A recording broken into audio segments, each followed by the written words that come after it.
Is it possible for a man to marry, for a woman to be married to a man without becoming the daughter-in-law? Automatically she becomes the daughter-in-law, but she may not behave like one. She may not behave like one, but she is, whether behave or not, she is. Technically, that fact is there. So that's the same way. The lordship is something that in operational part, the surrender of your will to God's will totally, and then accepting His will as your will, you begin to operate upon that one. That's a process. But the process has a beginning. Where that beginning? With the salvation. So when we communicate gospel, so is it enough to say only the salvation aspect? No. The gospel includes all. But the question is that person able to understand all that thing? That's a different matter. The gospel includes the baptism also. Gospel includes the baptism also. The baptism, what is it? You are coming under the, believe and obey. These two goes together, believe and obey. So there is no faith without obedience. So faith is in the heart and obedience is external. Just confess your mouth means the confession is not like today's confession where somebody accepts Jesus Christ and stand up somewhere and say, I receive Jesus Christ, I give my heart to Him. No, the confession was in the waters of baptism. The Ethiopian eunuch wanted to be baptized, and if he confessed there, I believe Jesus Christ is the Son of God. Okay, immediately get it. That goes together. In our contemporary culture, sometimes 10 years, 5 years, 2 months and is separated. So we have all this confusion.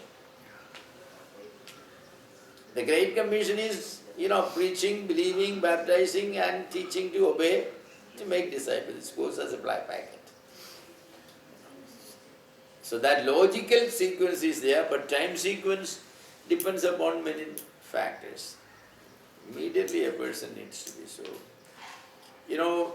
I sometimes wonder whether we are preaching the gospel correctly as the apostles did.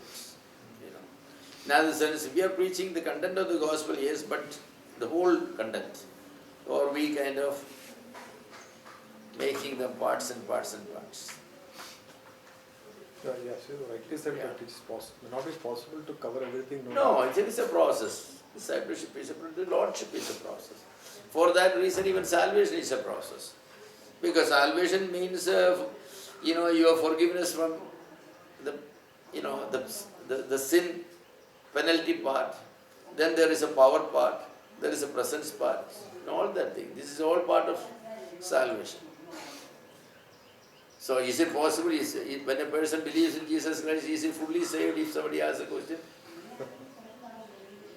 Fully saved, that person may mean that is he saved from the penalty of sin, the power of sin, the presence of sin? We say no, he is only partly saved. So there is something called partial salvation? No, salvation is full.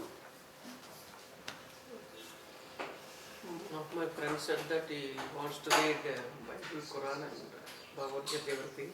Then he wants to decide what he wants to do. Well, that's it. Is it need to read all things? Well, he may need all things, but you don't need to. Some people... Yeah, that is where some people will. See, first of all, he has to correct his promises. What he means to say that I don't know what book is true. Yeah. Okay. I don't know whether the Bible is true. I don't know Bhagavad Gita is true. I don't know whether the Quran is true. So, I have to find out for myself what is the truth. Well, if a person starts out to find truth that way, then he may not find out truth. Because that never is. We don't teach our children 2 plus 2 is not 1, 2 plus 2 is not 3, 2 plus 2 is not 5, 2 plus 2 is not 6. Nobody teaches. We simply teach 2 plus 2 is 4. But if some child say, no, before learning that, I want to learn what 2 plus 2 is not. Then you sit down and say, 2 plus 3 is not a million, 2 plus 3 is not a trillion, 2 plus 3, you say all that. Then you can say finally 2 plus 2 is 4. What do you think about that person? But that's not the way to go. But some people say that I want to find out first what things are not true.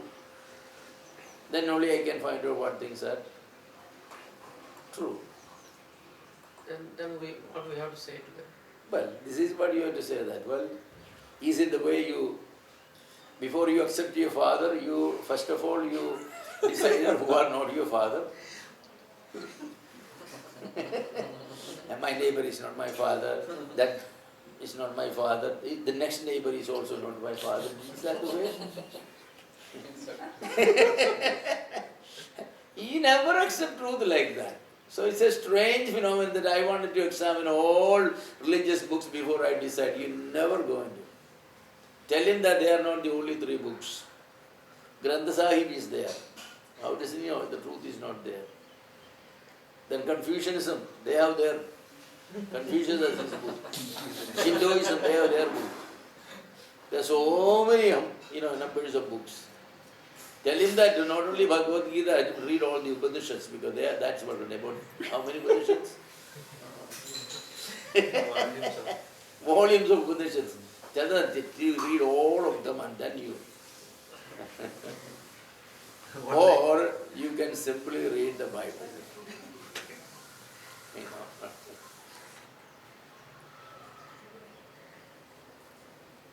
This anthropologism references, Yeah. which are you recommend? The books. Yeah. Oh, the best book is definitely Shed. William Shed. William. SHEDD. Yes, SHEDD, Shed. Now, by the way, Shed now available with all the Latin and the Greeks taken out, only English. Huh. You buy that, they have translated that. The one I have is half Latin and half, almost, only 1/3 English, so, you are limited if you don't know some other language. Then Hodge is a good one. So this title is also anthropology. No, dogmatic theology. He has 4 volumes, dogmatic theology. One of those volumes contains anthropology. Actually, 2 volumes contain anthropology. So it means we have to buy the whole thing. Yeah. Then Hodge, Charles Hodge is another one. And also systematic theology. That is a systematic theology. Of course, Berkhoff is 1 volume you can have, that is enough for you actually. Berkhoff is a good volume. He's a good Reformed theologian, you don't need to go for... Shed is very good. I have used Shed basically.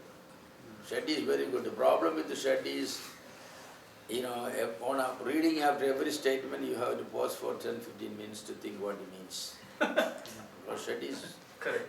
very such theologian. But if you simply wanted to get the facts, then Berkhoff is very good. Berkhof, Berkhof, K-O-H-F, I think. Okay, Berkhof, K-H-O-F, I think. Berkhof. Louis. Louis Berkhof. It's a good one, that's a good volume. But his volume on church and eschatology are not good. So, that's because he's a covenant theology. If you want a simple read, easy reading and get all the details, then Louis Schaeffer is the one. But the problem is thousands of pages you have to read it to get what you want. But it is double spaced. Yeah, double spaced. But it has everything. You can believe what he says, almost 95% you can just accept. Shed and Hodge, you may not accept many things. Shed is he's a dichotomist, but Hodge is a trichotomist. So there are differences like that. So you will, on some issues, you will fight on it. But Louis Schaeffer is good. He's thoroughly agree with our teaching. So, but then the problem is that 8 volumes, I think, systematic theology said, he just keeps on saying, that's all. Average people need it. He simply says simple statements. Shed and all, an average person will read only one statement, he will fall asleep. He won't be awake for 2 days. But then they provoke you to think, man, that very statement is, they're so pity, statement. Very good. Yeah, dogmatic theology means he is defending the dogma of the basically Westminster Catechism. That's why it's called dogmatic. He's defending a dogma. Systematic theology is systematically saying what the Bible teaches on it. That's systematic theology.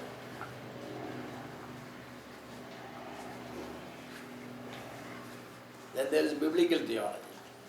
What every book of the Bible teaches. Theology of Genesis, theology of Exodus, theology of Paul, theology of Peter. It goes like that.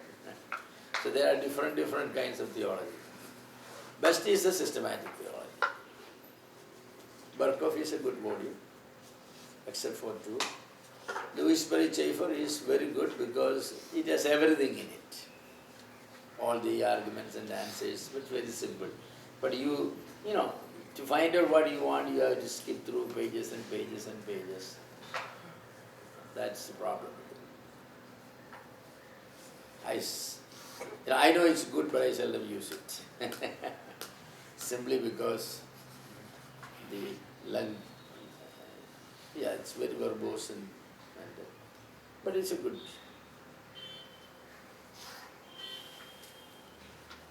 Then Charles Ryrie has systematic theology. It's a small volume. He only summarizes things, but you get the summary.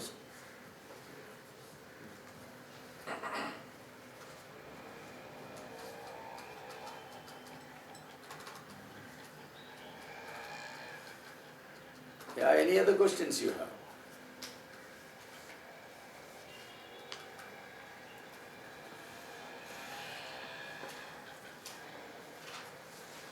To experience eternal punishment in hell, you will have the same body or some other glorified some body.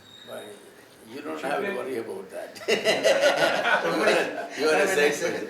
he said about Revelation, there will be a lake of fire and all those things. Yeah, our body will be. Our The people who go there, their body will be suitable to stay there forever without getting burnt. But we feel the pain, but not consumed. Yeah. So that body and our body is Our body is a glorified body. But they also have an eternal counterpart. It's eternal counterpart. But it will have all the degeneration, entropy, corruption of the sinful body. But yet, it will not be consumed, converted to ashes. No.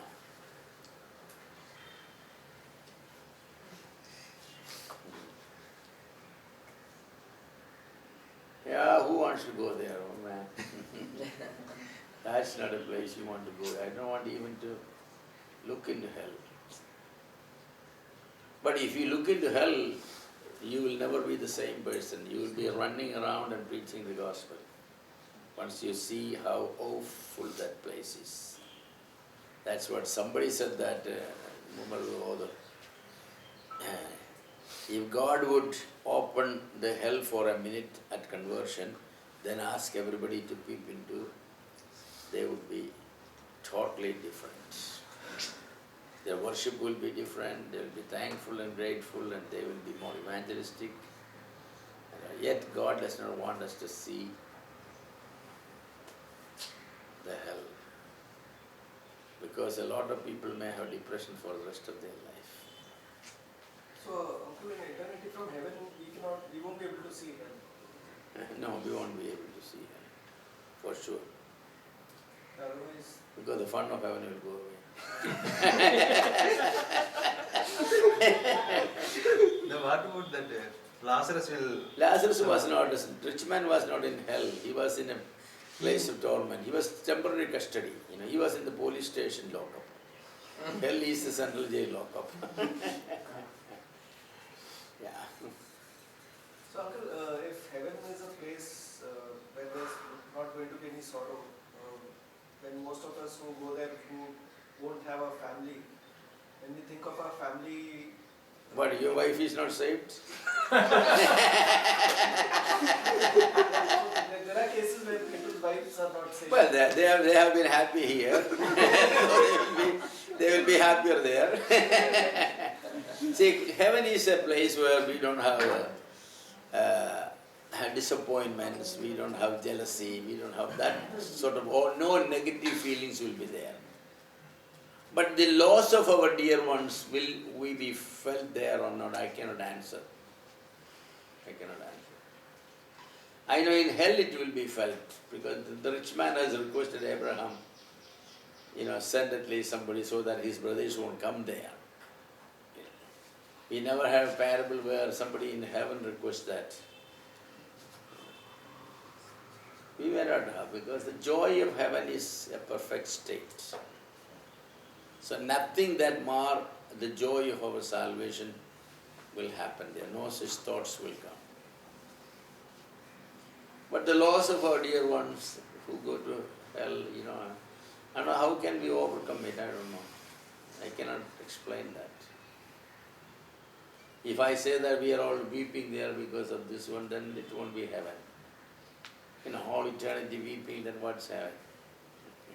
Says no, the Lord will wipe the tears. That is the tears we carry from the judgment seat of Christ. There will be a lot of, gnashing of teeth and crying. Believers. Oh, yeah. See the one man to whom one talent was given. Was he a believer? The talent must be given to believers only.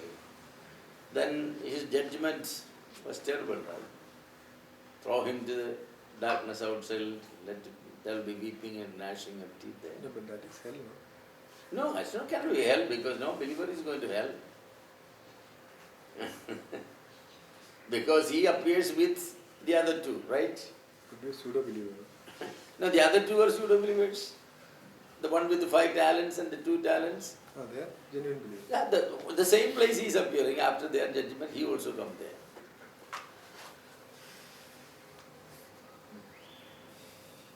I think next session we'll do parables.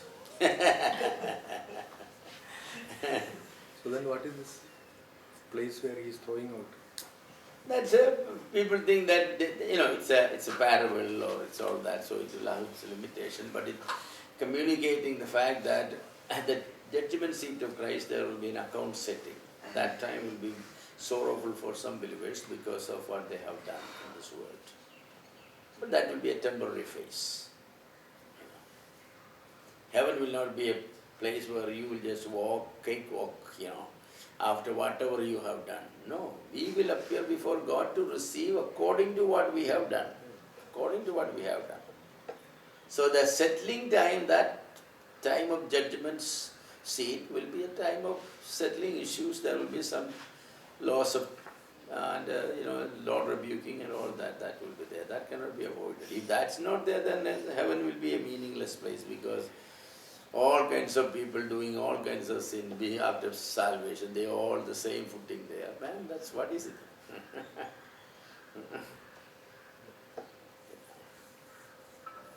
How honesty, genuinity, humility help in salvation?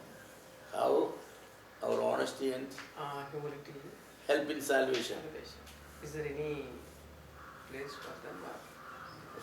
Well, it helps in salvation because if you receive Jesus Christ, there is a less trash to be removed from you. Somebody who has been liar and thief and all that, when he gets saved, all the lying and thievery, everything, habit has to be changed. But if you are already an honest and gentleman, sincere person, then it is more easy for you to be progressing. But for salvation, it doesn't help. No. Salvation is by grace. No man's merit is counted there. Actually, Christ didn't come to say good people. Jesus said that I have not come to call good people. I have come to say bad people. So the best qualification for salvation is that you are a sinner. Anybody who feels I am not a sinner is not a candidate for salvation. So don't try to be good, before salvation, you are probably never get saved. The more feeling you have that I am a good person, the less chance for you to get saved.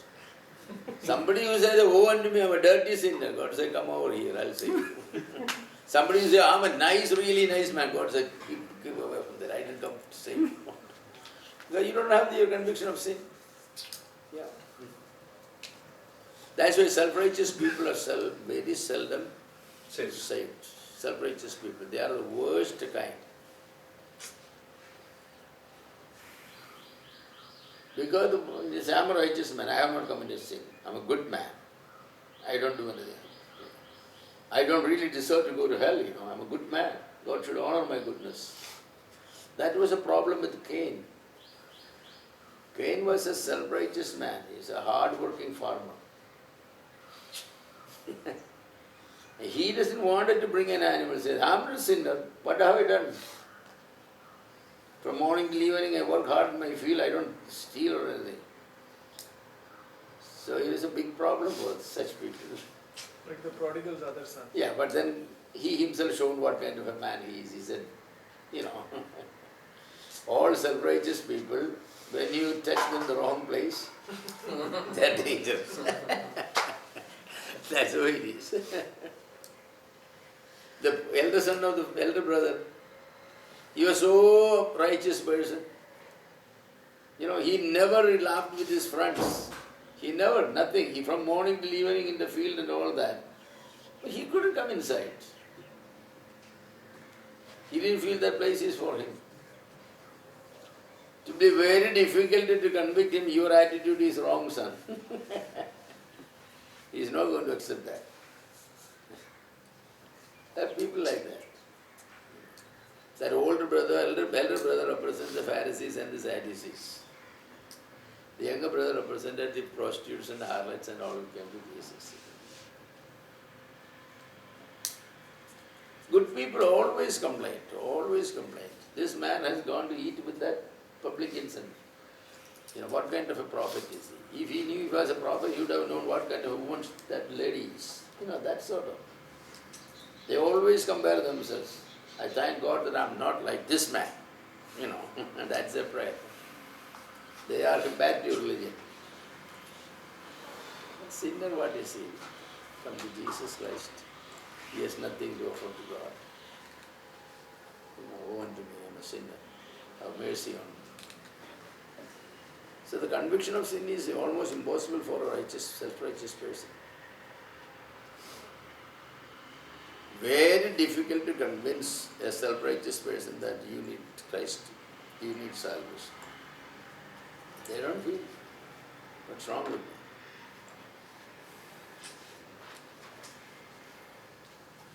Okay, any other question? Uncle, I have Yeah. two questions. Yeah. Both are from Revelation. The first question is, when you read chapter 21, it talks about the new heaven and the new earth. Yeah. So, we always say that we are going to be with the Lord forever in heaven, but it does seem as if it's going to be on the new earth. So, technically, which is it? Well, that is coming down from heaven, Yeah. adore like the bride. Yeah. So that's a place where the bride is. She comes down only at the close of the millennium. Once the millennium is over, all saints, the bride is going to come down, very close, like a two-story building. She will be there, and the millennial saints will be down on the earth, the new earth. So we will be the Lord with both, So we are always going to be with the Lord. When the rapture takes place, we are going to go to that place. It is that place. Because prophets have come, I will show you the bride. Then he has shown that New Jerusalem, because the bride lives there. That's going to come down. That's the new heaven. So the new heaven is the bride that comes down. The bride It's lives not in the a new place heaven. like Yeah, the as bride it lives is in the new heaven. That's a place the Lord has gone to Prepare. prepare. This old heaven is going to be destroyed.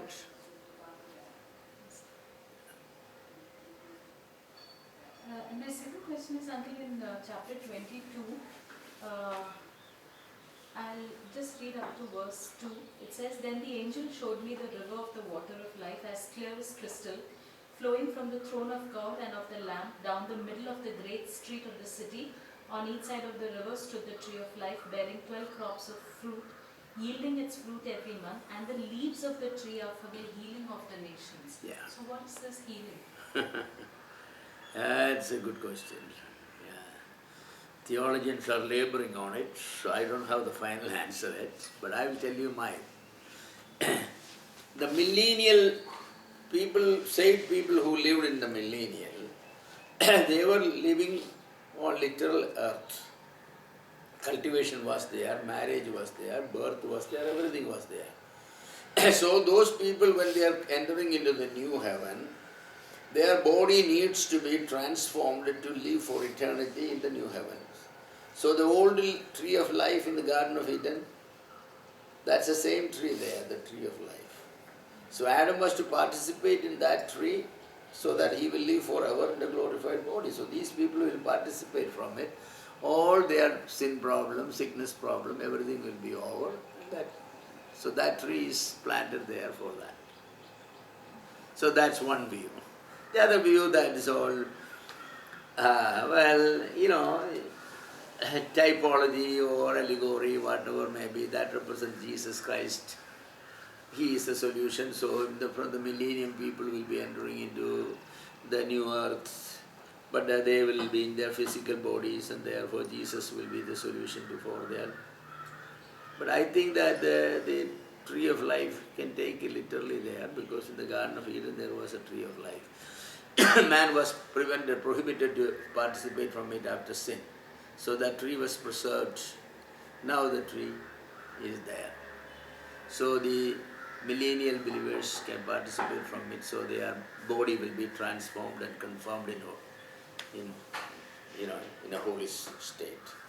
A third view is like, leading theologians like Dr. Hoyt and a few others, they say that all through eternity there will be marriage and childbirth.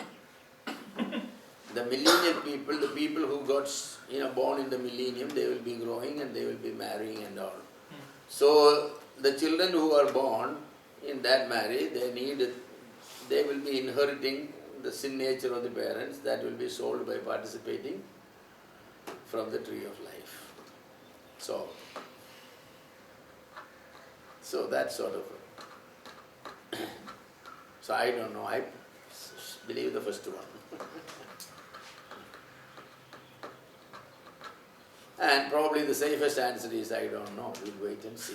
But at least a millennium will do it. Yeah. Yeah, you can wait and see some of these things. Because we don't know dogmatically to say what it is. But I personally think this is the way I believe so far.